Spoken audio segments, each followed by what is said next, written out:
Praise the Lord. இன்றைய வாக்குத்தத்த வசனம் சங்கீதம் 118 அதிகாரம் 5 வசனம்.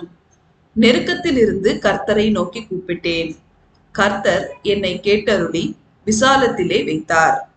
கிறிஸ்துவுக்குள் அன்பானவர்களே, தாவீதை போல நாமும் நம்முடைய நெருக்கத்திலே எதற்கும் பயப்படாமல் நம் சேனைகளின் கர்த்தராகிய இயேசு கிறிஸ்துவின் மேல் முழு மனதோடு விசுவாசம் வைத்து அவரை நோக்கி கூப்பிடும் பொழுது அவர் பரிசுத்த ஸ்தலத்திலிருந்து நம் சத்தத்தை கேட்டு நம் கூப்பிடுதலுக்கு செவிசாய்த்து நமது வேண்டுதல்கள் அனைத்தையும் கேட்டு எல்லா துன்பங்களில் இருந்து நம்மை விடுவித்து காப்பார்.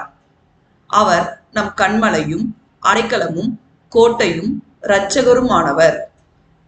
நாம் அவரை துதித்து அவருடைய மகா பரிசுத்தமுள்ள நாமத்தை மகிமைப்படுத்தி அவரிடத்தில் இருந்து இரக்கமும் கிருபையும் பெறுவோமாக. தேவன் நம் அனைவரையும் ஆசீர்வதிப்பாராக. ஆமேன்.